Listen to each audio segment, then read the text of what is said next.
Selamat siang. Kebetulan hari yang cerah dan kebetulan hari ini juga saya agak longgar waktunya.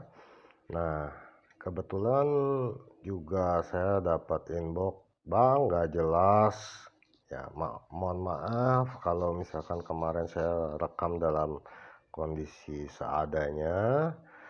Eh, Gelap, nggak jelas titiknya, nggak jelas ininya, suaranya nggak jelas dan bla bla bla ya. Oke, mungkin dengan video mau start mulai dari episode ini, saya akan eh, ganti di meja kerja saya. Nah, oke, sekarang di sini cukup jelas ya, tulisan pun cukup jelas. Sekarang saya akan mulai ngebahas lagi, mengulas lagi. Start mulai episode ini saya akan mulai bahas dari cara kerja ya, cara kerja dan pemahaman tentang lebih mendalam ya. Oke. Nah, sini lebih enak ya buat pengukuran. Di sini seperti biasa bagaimana cara menggunakannya ada di video sebelumnya, saya nggak akan bahas lagi. Oke.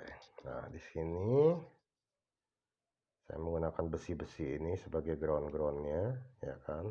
Nah, sini kita harus pahami OL itu artinya overload, artinya nilainya tidak bisa terbaca oleh apometer ini. Nah, artinya memang ya karena dia memang tidak nyambung kemana-mana ya, nggak ada electricity gitu kan. Nah, sedangkan kalau nyambung itu nilainya pasti 0. Oke, untuk yang belum tahu, untuk yang belum paham. Nah, kita mulai aja. Di sini saya akan mulai menjelaskan cara kerjanya ya. Maaf, ini baterainya udah mulai mau habis. Mungkin saya pindahkan dulu supaya dia bisa, supaya lancar ya. Kita mulai bahas mulai dari B860H versi PT Hexing. Oke. Seperti biasa kita akan mulai mengukur di bagian inputnya. Input adaptornya ini dia menggunakan adaptor 12 volt bawaannya ya, 12 volt 1 ampere. Di sini kita mendapatkan nilai 494,9 volt ya. 4,9 volt 1 ampere. Nah, saya jelaskan dulu bahwa angka yang muncul di sini ini adalah 10% dari nilai watt yang masuk ya. Karena memang banyak sekali yang belum paham apa itu di nilai yang muncul di sini gitu. Nah, oke. 10% itu juga mengandung perhitungan. Perhitungan itu adalah karena watt itu berasal dari volt dan ampere. Volt itu apa? Volt itu tegangan, ampere itu arus. Nah, jadi kadang-kadang di grup suka masih ada yang terbalik-terbalik tentang apa itu namanya volt, apa yang namanya arus, ya kan, apa namanya tegangan, apa namanya arus. Nah, jadi di sini bisa lebih jelas.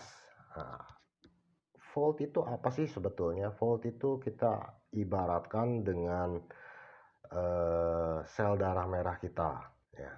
Dia kan mau dia ada banyak butirannya. Nah, itu kuantitas itu nilai voltnya. Ketika dia bergerak dari jantung ke otak misalkan. Nah, itu waktu kecepatan pergerakan itu adalah namanya arus. Nah, jadi supaya nggak salah paham ya apa bedanya. Jadi arus tuh kalau bergerak, kalau nggak bergerak ya dia nih cuman volt aja. Nah, makanya di situ nanti kan kita bisa dapatkan dari nilai wattnya. Oke, kita mulai aja. Di sini kita mulai cek komentarnya oke. Nah, sini kita dapatkan sumber tegangan tadi 490 ya. 490 berarti 4,9 volt. Ini angka minimumnya ya di sini 4,9 volt 1 ampere. Aduh, maaf. Ini kurang, ini kita ambil dari L ini aja ya karena dia nyambung sebetulnya. Nah, 485 sampai 490 itu angkanya beda-beda dikit, toleransi saja. Nah, artinya apa? Artinya kalau kita mau masukin dia tegangan mau 12 volt, mau 9 volt, ya monggo silakan. Mau 5 volt juga monggo silakan. Yang penting nilainya masih di atas dari wattnya, ya kan? Nah, artinya apa? Itu sisanya nanti akan jadi arus aja.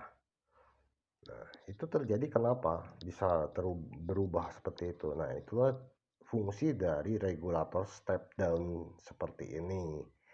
Nah, step down seperti ini kita makanya kenapa di dalam analisa singkat 5 menit kita cukup mencari dari setiap elektronik apapun juga kita cukup mencari bagian supply-nya yang biasa ditandai dengan induktor L seperti ini. Nah, di sini dia akan mendistribusikan satu ke bagian CPU. CPU-nya itu dia 1 volt. Di sini 3,3 volt dan di sini 5 volt dan di sini buat RAM-nya.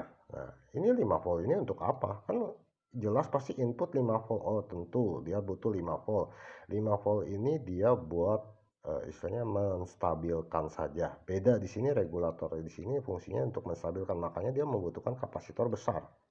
Ya. Kalau nggak ada kapasitor ini, otomatis dia nggak ada penampungannya. Kapasitor ini kan fungsinya sebagai toren aja gitu, untuk penampungan air gitu kan ya kalau di pompa listrik rumah. Oke, kita mulai bahas 1,1 di sini 1,1-nya muncul. Nah, ini kan artinya apa? Di sini muncul 1,1, ini nilainya pas banget gitu. 1,1 volt. Artinya apa? Dia nggak ada pergerakan. Diem. Voltnya keluar, tapi dia diem. Nggak ada arus sama sekali yang lewat. Ya kan? Nah, beda cerita kalau dia nilainya lebih dari itu. Nah, di sini kita lihat yang 3,3-nya. 3,3 ini difungsikan untuk kemana aja? Nah, di sini muncul angka 388. Ya. 388 berarti dia 3,3 volt ini dia masih mempunyai miliampere yang cukup kecil untuk mensuplai. Nah, sekarang pertanyaannya, dia kerjaan 33 ini untuk siapa aja? Satu, untuk CPU jelas. Dua, untuk SD card. Tiga, untuk HDMI detektor. Empat, untuk eMMC. Ya, jelas ini eMMC membutuhkan ini. 5 untuk UART, untuk TTL ini. Nah, di sini saya mulai agak panjang ya, karena ini agak lebih dalam. Nah, ini memang butuh pemahaman yang sangat-sangat jelas di pembahasan cara kerja ini. Oke, nah kita cek juga untuk bagian RAM-nya. RAM-nya di sini muncul angka 277, sedangkan tegangan yang dibutuhkan adalah 1,5 volt. Artinya apa? Artinya ini nilainya hampir 2 kali lipat ya kan. Nah, arusnya besar berarti. Kenapa arusnya besar? Karena dia udah mempersiapkan untuk 2 RAM ini. Ya. Nah, ini artinya dia memang bekerja normal. Nah, yang nggak normal di sini apa aja? Nah, di sini muncul 3,3-nya sangat kecil ya. Arusnya sedangkan kan dia bebannya banyak tuh ya. MMC udah ini ya, makanya kan kadang-kadang ada yang MMC-nya suka nggak kedetek atau gimana, cepet rusak atau gimana. Maaf, saya bukan menjelekkan produk ini ataupun gimana, tapi ya ini yang desainnya harap diperbaiki gitu kan ya. Nah, tolong sebagai apa, masukan saja gitu kan ya untuk yang pembuatnya. Nah, Ini memang sangat payah banget gitu kalau menurut saya pribadi gitu ya. Nah, kita balikan. Setelah dia mensuplai itu semua, nah sekarang pertanyaannya, bukan tegangan MMC itu ada yang 1,8 voltnya. Nah, 1,8 voltnya di mana? Nah, ini kan dia butuh 1,8. Ini butuh 1,8 ya. Terus di sini butuh 1,8. Ini juga HDMI juga dia menggunakan 1,8. Nah, LAN pun juga membutuhkan 1,8. Nah, 1,8-nya di mana? Nah, 1,8-nya ini ada di sini. Belum IC audio ini. IC audio ini juga dia membutuhkan 1,8. Dia hanya menggunakan LDO. Beda nggak kayak B860H versi 1 versi 2 yang jauh lebih kuat ya. Konon lebih kuat. Kenapa? Karena dia mempunyai regulator tersendiri untuk 1,8-nya. Ya, ini nggak ada ini. Ya, memang dia bekerja normal ya. Oke, dia bekerja normal juga. Oh, ini tinggi juga ya. Oke, nah di sini kebayangkan 3,3 volt ini kerjanya berat. Nah, tapi kita lihat induktornya. Coba lihat, ini kok kayak pilih kasih gitu ya. Induktor buat CPU ya jelas pasti kan dia kerja berat. Ini induktor buat 5 volt otomatis kan pasti kerja berat juga.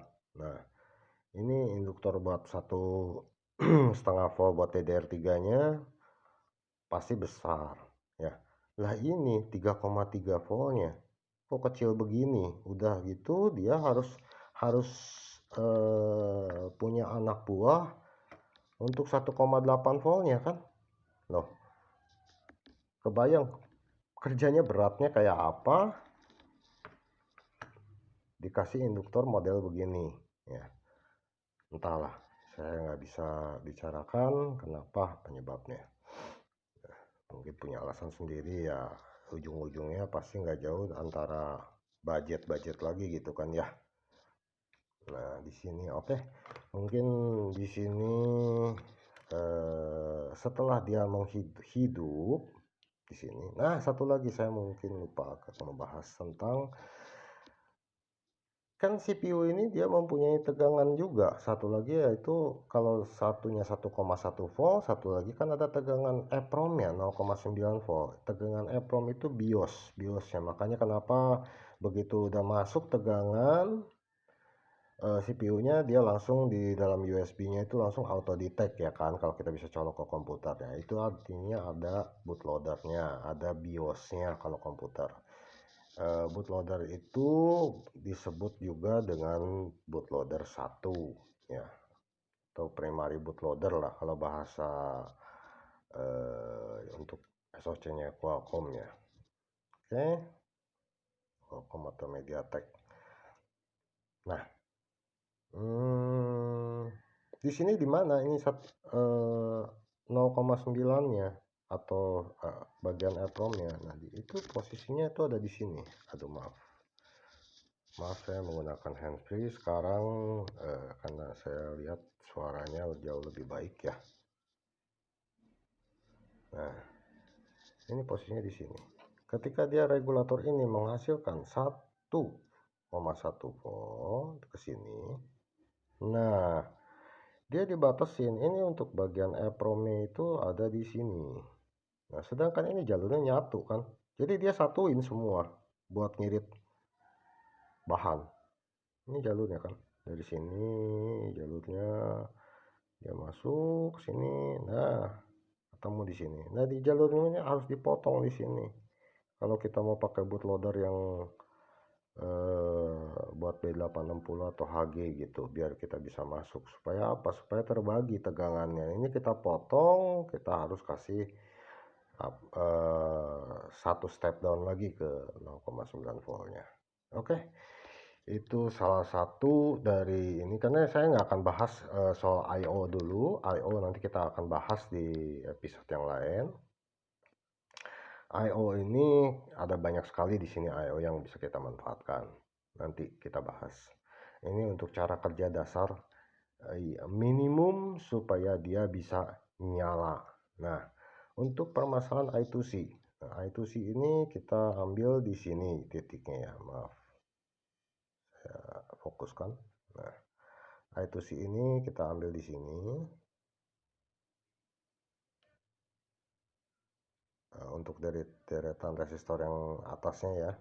Nah, di sini dapat angka 760-an. Nah, sebelahnya juga sekitar 885. Nah, ini biasanya untuk korban-korban yang HDMI-nya nggak nyala itu pasti jalur I2C ini ada konslet. Nah, ini biasanya ya kebetulan di sini pun juga menjelaskan katanya sih bekas pakai HDMI dummy, tapi maaf ya saya nggak menjelekkan produk tersebut. Itu sebenarnya fungsinya itu bukan ke sini, dan itu juga ada ininya, ada efek sampingnya, yaitu ya ini jalur I2C ini kemana sih larinya langsung ke CPU kalau kita lihat di sini jalurnya ya. Nah, itu aja. Oke, untuk jalur UART-nya sekarang. UART ini hidup sejak pertama kali dia booting. Nah, di sini untuk jalur RX-nya mungkin ya. Ini yang sebelahnya ini jalur TX-nya. Nah, di sini jalur ground-nya, dan di sebelahnya ini untuk 3,3 voltnya. Ini nyambung nih. Coba lihat aja. Ambil kapasitornya aja ya. Nah kan, nyambung kan? Ya, ini untuk tegangan 3,3, berarti dia ada di supply output 3,3 ke TTL yang nggak punya self power sendiri. Oke, sekian untuk yang lanjutan mendalam cara kerja di B860H PT Hexing ini. Semoga membantu untuk penganalisaan kesalahan-kesalahan yang terjadi. Sekian dan terima kasih. Nah, kita lanjut lagi di video berikutnya ya.